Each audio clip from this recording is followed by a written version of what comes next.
Can Narendra Modi use his friendship with Donald Trump to solve out the problem of Kashmir? I think the part we are waiting for is the return of the stolen part of Kashmir, which is on the under illegal Pakistani occupation. When that's done, I assure you, Kashmir solved. Jammu Kashmir का एक नक्शा आपको दिया, चलिए एक हिस्सा पाकिस्तान के पास में, उस पर भी आज फॉरेन मिनिस्टर साहब ने कहा कि हम वापस लेके आएंगे। किसने रोका? मुझे बताइए किसने रोका? जब आप लाएंगे ना, मेहरबानी करके जब ये थोड़ा सा हम पे एहसान करिए, जब उस तरफ का लाएंगे तो जो चीन के पास है ना वो भी लाइए। I think the part we are waiting for is the return of the stolen part of Kashmir, which is on the under illegal Pakistani occupation. When that's done, I assure you, Kashmir solved. महाराजा बहादुर ने विरासत में जम्मू कश्मीर का एक नक्शा आपको दिया, चलिए एक हिस्सा पाकिस्तान के पास में, उस पर भी आज फॉरेन मिनिस्टर साहब ने कहा कि हम वापस लेके आएंगे। किसने रोका? मुझे बताइए किसने रोका? हमने कभी कहा कि मत लाओ? कभी कहा? हम कहते हैं अगर लाना है तो लाइए। अच्छा, यहां पे तकरीरों में कांग्रेस को आड़े हाथों लिया गया, आपने हाजी पीर छोड़ा, आपने ये छोड़ा, आपने वो छोड़ा। खुद बताइए ना, जब करगिल का वार हुआ क्या वापस लाया? वो मौका था ना, लाते, मौका मिल गया था, बहाना था आपके पास।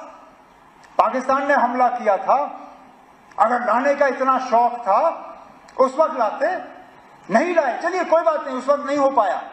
आज अगर ला सकते हो लाइए ना। हम में से कौन सा ऐसा है जो कहे ना लाए? ला सकते हो तो लाइए। लेकिन उसके साथ साथ जब आप वो नक्शा देखते हो ना जम्मू कश्मीर का, उसमें जम्मू कश्मीर का एक हिस्सा पाकिस्तान के पास है, ठीक, लेकिन एक हिस्सा चीन के पास भी है। उसकी बात क्यों नहीं होती? उसका जिक्र क्यों नहीं होता? जब आप लाएंगे ना, मेहरबानी करके जब ये थोड़ा सा हम पे एहसान करिए, जब उस तरफ का लाएंगे तो जो चीन के पास है ना वो भी लाइएगा। लेकिन चलिए वो दो हिस्से जो चले गए वो छोड़ दीजिए। जो महाराजा साहब ने जम्मू कश्मीर का नक्शा बनाया था उसके भी आपने दो हिस्से किए, लद्दाख को अलग किया। अब आप कहते हो लद्दाख के लोग ये चाहते थे, कभी पूछा आपने उनसे? कभी मालूम करने की कोशिश की? पहले दिन से करगिल के लोग इस फैसले के साथ नहीं थे, ठीक। आज अक्सर बेशतर लद्दाख की आबादी जो है, बौद्ध आबादी, वो भी इस फैसले के साथ नहीं है। आज जिन लोगों ने 5 अगस्त 2019 को मिठाइयां बांटी थी, आज वो भी कहते हैं कि शायद इससे बेहतर तो हमारी हालत जम्मू कश्मीर के साथ ही बेहतर थी।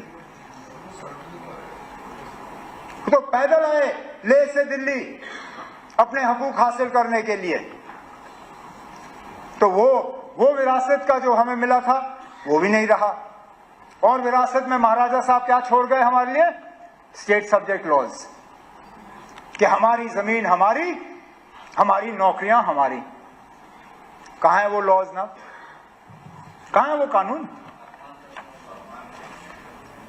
आज आपकी जमीन पे आपका क्या हक है ना? कोई भी आके ले लेगा। आज आपकी नौकरियों पे क्या हक है आपका? इससे अच्छा तो हिमाचल का हाल है। हिमाचल में फैक्ट्री लगती है तो वहां कानूनन 70% जो है मुलाजिम हिमाचल के होने हैं। वहां अगर होटल लगता है तो 70% मुलाजिम हिमाचल के होते हैं। आप बताइए ना कौन सा ऐसा कानून यहां पे है? तो जब महाराजा साहब का नक्शा आपने नहीं रखा, जब महाराजा साहब का स्टेट सब्जेक्ट का कानून आपने नहीं रखा, तो हमने अपमान किया या आपने किया?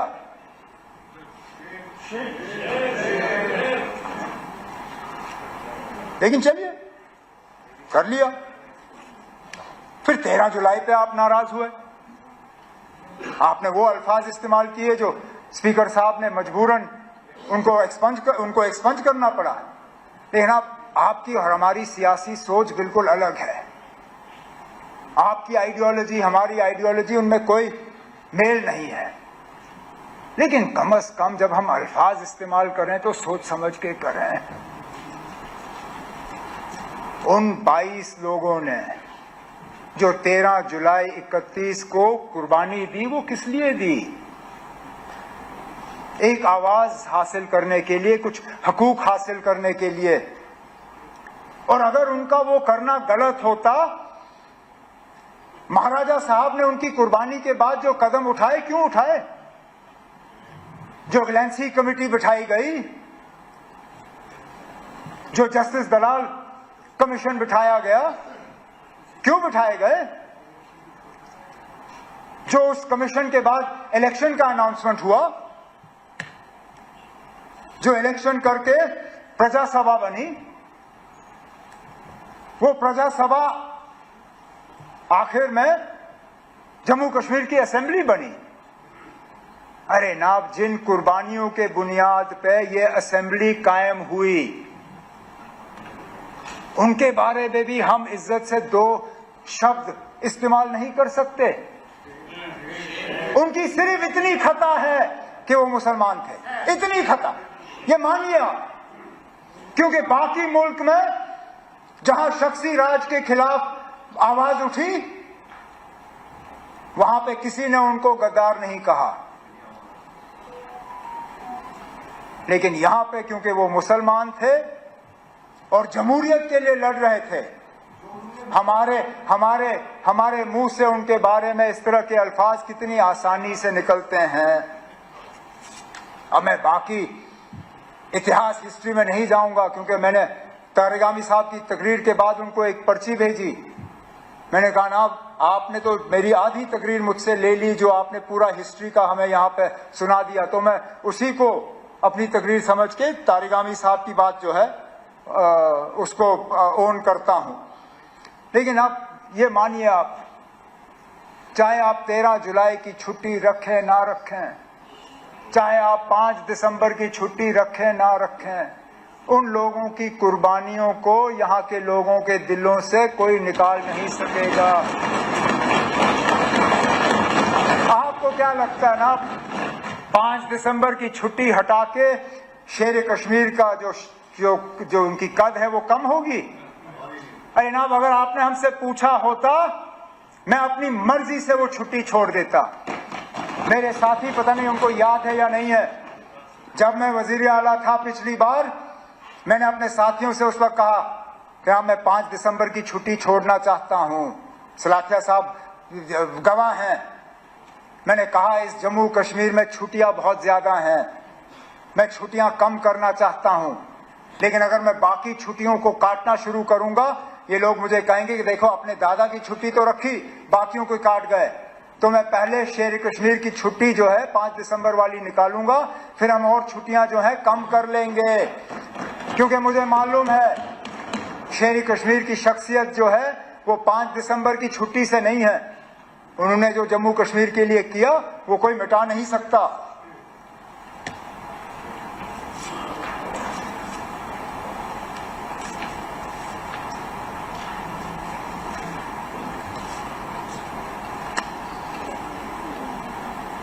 स्टेटहुड का